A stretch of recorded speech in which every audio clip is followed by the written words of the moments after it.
Bonsoir tout le monde et bienvenue sur ma chaîne Trading the Trend. On se retrouve ce soir pour parler un peu plus de Baked Beans, qui a été un sujet largement abordé sur ma chaîne déjà. Je ne vais pas revenir sur le principe de comment ce protocole marche. Si cela vous intéresse, je vous invite à aller voir mes différentes vidéos déjà faites sur ce sujet, en commençant par la première. Comme anticipé, il y a déjà cela 2 semaines environ, on est en pleine Baked Bean Season, avec des fortes qui apparaissent un peu partout. Vous connaissez ma préférence, c'est Lucky Cat, notamment que je vous ai présenté hier, et juste une toute petite news, ils ont lancé ce matin leur fork sur Polygon avec le token Matic. Mais ce soir, je voulais vous parler plutôt de Baked Beans et alors qu'on est en phase ascendante du TVL, qui veut dire à ceux qui ne le savent pas à Total Value Locked, à la totalité de la valeur qui est dans le contrat, qui est juste sous la barre des 25 000 BNB, ce qui représente au cours actuel avec un Bitcoin qui a déjà corrigé assez fortement à plus de 10 millions de dollars dans le contrat. C'est assez colossal pour un protocole de ce type, qui est un projet qui s'appuie sur une Ponzinomics avancée, à savoir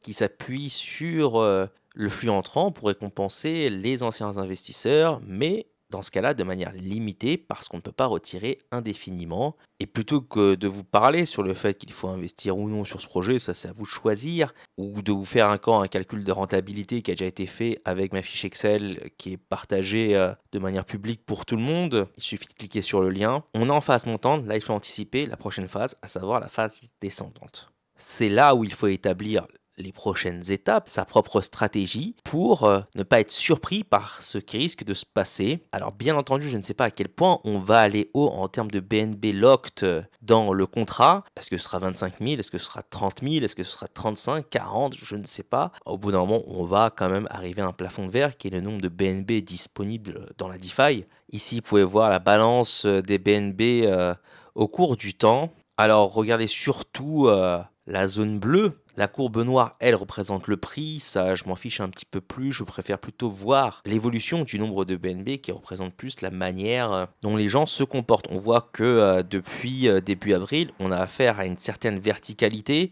Je vous ai parlé de ce projet-là à ce moment précis-là environ, à environ 5500 BNB dans le contrat. Depuis, on est à 25 000 BNB dans ce contrat-là. Et je ne sais pas si vous vous souvenez, je vous avais parlé d'un des forks qui est BNB Miner. En réalité, BNB Miner n'est pas un fork, mais plutôt le projet originel, celui qui a lancé cet espace-là. Baked Beans est le fork qui a amélioré la formule et qui a popularisé cet espace. Et comme vous pouvez le voir, il y a encore plus de 1000 BNB dans le contrat de BNB Miner. Et si on regarde sa courbe d'évolution du nombre de BNB dans le contrat, ce qui correspond à la courbe bleue, je le rappelle, pas à la courbe noire dont j'aimerais me débarrasser, mais je ne sais pas comment. On peut voir qu'on a une montée également très rapide avec un tarissement, un ralentissement qui a duré quelques jours avant une chute, non pas vertigineuse, certes rapide au départ, mais vous voyez qu'elle est plutôt lente parce que le contrat ne permet pas de retirer ses sous d'un coup. Alors sur BNB Miner, c'est encore plus contraignant parce que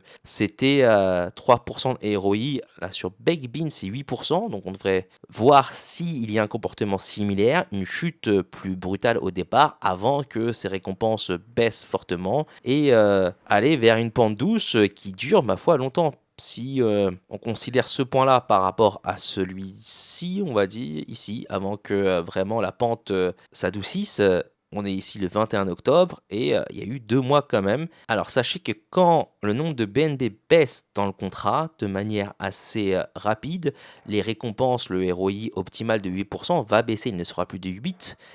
Ici, sur cette phase montante-là de build-up où il y a eu des BNB mis dans le contrat, les développeurs parlaient beaucoup d'un ROI de 5-6%. Aujourd'hui, on est à 8, même plus d'après les abonnés qui sont sur mon Discord qui m'ont fait part. Alors moi, je n'ai pas vraiment cette valeur-là réelle sur mon compte puisque j'ai bénéficié grâce à vous de mon lien de parrainage. Du coup, les données de récompense sont complètement faussées pour ma part. Mais ceux qui n'ont pas bénéficié de ce lien de parrainage-là et qui n'ont parrainé personne parmi mes abonnés m'ont fait part de récompenses supérieures à 8%. Ça s'expliquerait à mon sens par cette montée vertigineuse au niveau des BNB. Alors là, on est sur BNB Miner, mais vous l'avez vu sur Baked Beans, on est pour l'instant sur cette phase de montée un peu folle. Je ne sais pas où ça va s'arrêter. Ici, on était venu s'arrêter à 7000 BNB. Vous voyez qu'on a déjà complètement explosé ce nombre-là. Il peut être intéressant sur cette montée-là d'essayer de consolider sa position et de sortir assez vite son investissement principal, comme un de mes abonnés qui m'a fait part de sa stratégie en ne recomposant pas ses intérêts, mais en attendant plusieurs jours pour cash out quelque chose de plus gros, afin de sécuriser son investissement principal et ensuite, pourquoi pas, aller sur une stratégie peut-être plus risquée sur laquelle on pourra s'expérimenter parce qu'il n'y aura pas cette pression-là de sortir à break-even. Cependant, au vu de la durée même de ce contrat-là qui a mis quand même énormément de temps à descendre, et là on est vraiment en train de stagner sur les derniers jours, sur les derniers mois, depuis janvier, vous voyez que la balance dans le contrat ne baisse pas de manière ultra rapide. On est à 1800 BNB et aujourd'hui on est à 1200 BNB. Donc bon, la baisse n'est pas non plus brutale. Cela dit, sur cette période-là où ça baisse, certes le ROI baisse, mais je pense que au vu du nombre de mois entre le pic et ensuite les points bas, il y a quand même pas mal de temps qui pourrait être inférieur sur Baked Beans parce que le ROI de base est plus élevé, d'accord? Devrait permettre, je pense, à beaucoup de personnes, voire la majorité de ceux qui sont investis aujourd'hui, de sortir à minima à break-even. Bien entendu, l'objectif c'est d'aller plus haut. Mon calcul de rentabilité que vous avez notamment via le lien Google Doc est basé sur 8%, qui est une situation optimale telle qu'on la connaît en ce moment, à savoir des investissements grandissants qui ne s'arrêtent pour l'instant pas sur la plateforme. Il y a donc deux stratégies qui s'affrontent là au départ, à savoir est-ce qu'on fait le 6-1, qui est la stratégie recommandée, ou sortir assez vite son investissement principal pour ensuite essayer de gérer la descente de manière différente, c'est-à-dire peut-être faire du 5-2, du 4-3. Alors le premier chiffre que je donne, c'est le nombre de jours dans la semaine sur lesquels on compose ses intérêts. Et le deuxième, c'est le nombre de jours sur lesquels on retire son investissement. Sur la stratégie 6-1, ça veut dire par exemple, si on prend une semaine du lundi au dimanche, du lundi au samedi, vous recomposez vos intérêts et le septième jour, vous retirez vos récompenses et lundi prochain, vous recommencez ce cycle-là. Une stratégie bien plus risquée, le 29-1, qui personnellement pour l'instant ne m'intéresse pas du tout, lui va consister à recomposer ses intérêts pendant 29 jours et retirer sur un seul jour, le 30e, ses récompenses. Cette stratégie-là, dans un scénario où tout se passe bien, c'est-à-dire que le TVL n'en finit pas de monter, vient battre la stratégie du 6-1 au bout de 4 mois. Vous pouvez le voir en descendant là. Il faut aller au 120e jour, me semble-t-il, ici. Et là, dans un scénario idéal, on serait devant au bout de 120 jours, ce qui est très long. Et avec un TVL qui descend, rien n'est garanti au niveau des pourcentages qui sont donnés. Ne vous y trompez pas, il y aura une phase de descente. Là, on est en phase de montée. Malgré ce qui se dit sur le Telegram, où les gens sont très bullish, et c'est normal parce que ça monte et les gens sont euphoriques, c'est la période d'euphorie dans les investissements, c'est là où il faut garder la tête froide et essayer d'analyser la situation. En regardant par exemple un audit fait par Haze Crypto d'un des forks, ici c'est Vineyard, mais c'est disponible aussi pour RubyMine me semble-t-il, et c'est les mêmes conclusions. Je pense que tout n'est pas ici détaillé. Lorsqu'on vient déposer, alors ici c'est en Matic, mais peu importe, vous pouvez remplacer ça par n'importe quel token, ça marche, c'est strictement les mêmes contrats. Le nombre de mineurs que l'on obtient, c'est le dépôt de sous que l'on met divisé par le dépôt donc de tokens qu'on a mis, plus le contrat, plus la balance du contrat. Donc plus celle-ci est élevée, plus le dénominateur va être grand, multiplié par ce qu'on appelle le market eggs. Alors le market eggs, sans rentrer dans les détails sur cette vidéo-là, parce que ce serait vraiment trop long, et je vous avoue que je suis un peu fatigué déjà aujourd'hui, et surtout cette semaine, pourquoi pas revenir dessus sur des calculs bien plus détaillés, si cela intéresse certains au niveau du contrat. Le market eggs, c'est une mesure qui détermine le nombre de récompenses minées par les mineurs, ici les beans, et il faut un certain nombre de récompenses pour fabriquer un mineur. Ce market eggs ne fait que monter au cours du temps. Donc le dénominateur vient monter et les mineurs deviendraient plus chers alors que, d'après ce que la team me dit, on aurait plus de beans par BNB mis à mesure que la balance du contrat monte. Alors il faudrait pour ça que je vous le demande, les personnes qui ont mis un BNB par exemple ou équivalent récemment, combien est-ce que vous avez eu vous, de beans, de mineurs. Moi, j'en ai eu, moins les 3%, j'en ai eu 22 millions. Si par exemple vous en avez 24 millions pour un BNB, ça signifie qu'effectivement ce qu'ils ont dit est réel. Sinon, cette formule-là, c'est la seule variable, ou en tout cas c'est la variable dominante qui détermine le nombre de mineurs. Et quand on vient vendre, c'est-à-dire retirer ces récompenses, on va vendre ces œufs, les mineurs vont fabriquer des œufs, ça se voit dans le contrat, c'est des sous-tokens que nous ne voyons pas, mais sur votre contrat, sur votre MetaMask, vous allez le voir, hatch eggs, buy eggs, ça correspond à du rebake ou de l'achat de mineurs. Lorsqu'on vient retirer, c'est le nombre d'œufs qu'on a au moment T, c'est-à-dire depuis le dernier rebake, depuis la dernière fois que l'on a composé des intérêts, si l'on l'a fait. Si l'on n'a pas fait, bien sûr, c'est le nombre de total d'œufs qui ont été créés, de eggs qui ont été créés par nos mineurs, divisé par le nombre d'œufs, plus le market eggs qui revient encore une fois. Et ce nombre-là ne fait qu'augmenter au cours du temps, d'après ce que j'ai lu dans le contrat. Le tout multiplié par la balance du contrat qui ne fait qu'augmenter, donc le dénominateur viendrait augmenter et nos récompenses viendraient diminuer à nombre de x constant.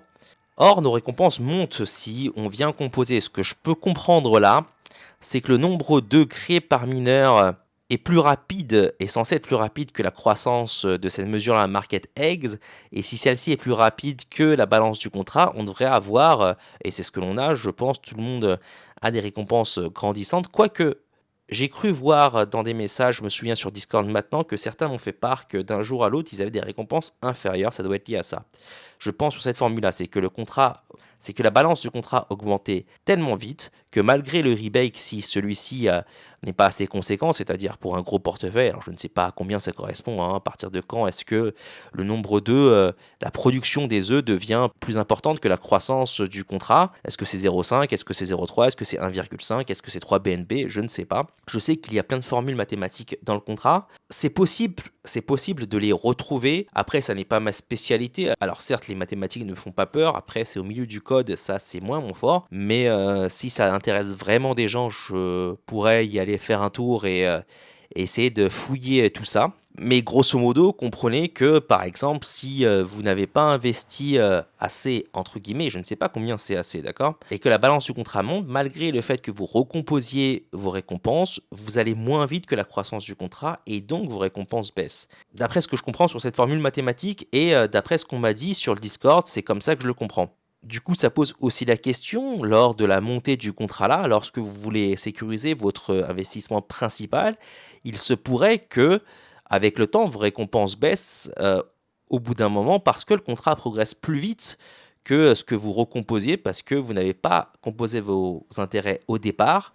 Bien sûr, tout cela est conditionné par le top du TVL dont je ne sais pas quand il aura lieu. Tout ça est très hypothétique et c'est pas si simple de vous donner une vérité mathématique là-dessus pour vous dire voilà, vous faites ça, ça c'est la stratégie top en termes de niveau mathématique. Autant j'ai regardé les calculs dans le détail, autant je ne les ai pas posés pour vraiment essayer de voir si c'est possible d'arriver à quelque chose d'optimal si on a toutes les variables à ce niveau-là. Donc vous voyez que tout n'est pas si simple. Plusieurs stratégies s'affrontent, à vous de choisir la vôtre. Est-ce que vous voulez sécuriser d'abord ce que vous avez mis dedans et c'est une stratégie tout à fait louable, ou est-ce que vous voulez jouer, on va dire, non pas le long game, mais plutôt le mid game, à savoir faire du 6-1 pour essayer de maximiser à moyen terme vos récompenses. Chaque stratégie a ses avantages. Et une dernière chose que l'on apprend sur ce contrat-là grâce à cet audit fait par Hayes qui donne son résultat dans un résumé tout à fait lisible et compréhensible. Alors pour l'avoir de manière très simple, vous allez sur Vinyard ou un autre, vous allez ensuite en bas de la page et vous cliquez sur le bouton de l'audit qui est ici. C'est que les mineurs vont produire pendant 12,5 jours des récompenses, des œufs. Au-delà de ça, si vous n'avez ni recomposé vos intérêts, ni retiré des gains, withdrawal, ça veut dire retirer ses gains. Compound, c'est composer ses gains. Si vous n'avez fait ni l'un ni l'autre, le mineur s'arrête de travailler et ne va plus produire d'œufs. Alors comprenez bien, quand je parle de mineurs, ce ne sont pas des vrais mineurs, c'est pas du proof of work. Ok, tout ça c'est fait de manière virtuelle, c'est codé. Il y a des sous-tokens, c'est-à-dire un mineur qui va produire un sous-token, les œufs, qui sont traduits en récompense en BNB pour vous via le contrat dans des formules mathématiques. C'est pour ça que rien en fait n'est, on va dire, linéaire, comme il y a beaucoup de variables d'ajustement. Et je pense notamment quand j'ai parlé à la team de Baked Beans et que ces derniers me disaient qu'ils travaillaient sur une V2 du contrat pour aller sur d'autres smart chains. Je pense que c'est peut-être sur ces points-là, soit peut-être pour pénaliser ceux qui retirent par exemple 2 fois de suite, soit pour peut-être lisser les calculs mathématiques, je ne sais pas. Je vous avouerai que j'ai hâte de voir ce qui nous prépare pour la V2 s'il y en a une. Espérons que ce soit le cas, ce serait bien que l'espace évolue aussi. Pour l'instant, on n'a que des forks qui apparaissent, qui sont juste des copier-coller avec pour la plupart des frais supérieurs, sauf pour le KiCat que je vous ai présenté déjà hier. Autrement, si sur la période de 12,5 jours, vous avez ou pris vos gains ou composé vos gains, vos mineurs vont à nouveau retravailler de manière normale selon les formules mathématiques données dans le code. En fonction de combien vous avez mis dans le contrat, il peut être plus intéressant de sécuriser assez vite ce qu'on a mis dedans, ou à l'inverse d'essayer d'augmenter ses récompenses le plus vite possible. Par exemple, si on a mis des faibles sums type 0,1 ou 0,2 BNB pour ne pas se laisser trop distancer par le TVL. Alors ça, ce n'est pas du conseil, c'est simplement une réflexion de ma part. Si vous voulez en discuter plus, bien sûr, il y a la section des commentaires qui vous est ouverte. Autrement, il y a mon Discord sur lequel déjà on discute de ce sujet-là depuis à peu près quelques jours, quasiment non-stop. Ça a un peu pris toute l'attention de la DeFi ces derniers temps, et c'est bien normal au vu de l'attention qui tourne autour de ces projets-là. Bien sûr, je garde mon œil sur d'autres choses qui se passent dans la DeFi. Je vous en ferai part au cours de cette semaine si tout va bien. J'espère que j'ai pu vous éclairer un petit peu sur tout ça. Si vraiment il y a de nombreuses demandes dans les commentaires pour aller plus profondément dans le contrat et pour étudier tout ça, pourquoi pas, je le ferai. C'est pas mon point le plus fort d'aller fouiller dans le code. Les maths, ok, pour le reste, un peu moins. Mais malheureusement, sur la scène française, bah, il n'y aura pas grand monde pour vous éclairer là-dessus. Donc, si vraiment il y a beaucoup de demandes, pourquoi pas même faire un travail collaboratif avec les membres. J'espère que vous avez apprécié mon travail de recherche et d'analyse sur Baked Beans et cette vidéo qui aborde ce protocole sous un nouvel angle, à savoir comment est-ce que ça pourrait finir et quelles seraient les stratégies de sortie en changeant la dynamique entre la composition de ses intérêts et le retrait des profits. Je ne sais pas combien de temps ce protocole pourrait tenir. En croissance, il va certainement tenir sur le temps, comme on l'a vu sur BNB Miner, à moins d'un hack. C'est, je pense, la seule manière de mettre fin d'un coup brutal au protocole. Autrement, ça devrait tourner de lui-même, même avec un TVL qui baisse, comme on l'a vu sur BNB Miner. Alors combien de temps on va rester en phase ascendante? Je ne sais pas. Est-ce qu'on est au début de cette phase-là? Peut-être.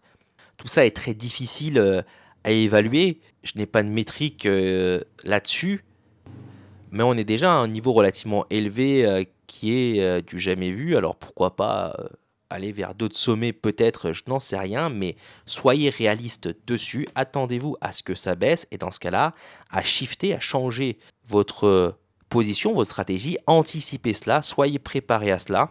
Je n'ai malheureusement pas de formule magique là-dessus. Bien sûr, si vous êtes sorti avec votre investissement initial, c'est beaucoup plus facile à gérer après avec l'esprit léger, entre guillemets, puisque tout ce qui vient, de toute façon, c'est du bonus. Alors, plus de bonus ou moins de bonus, c'est la question, et c'est ce que je vous souhaite.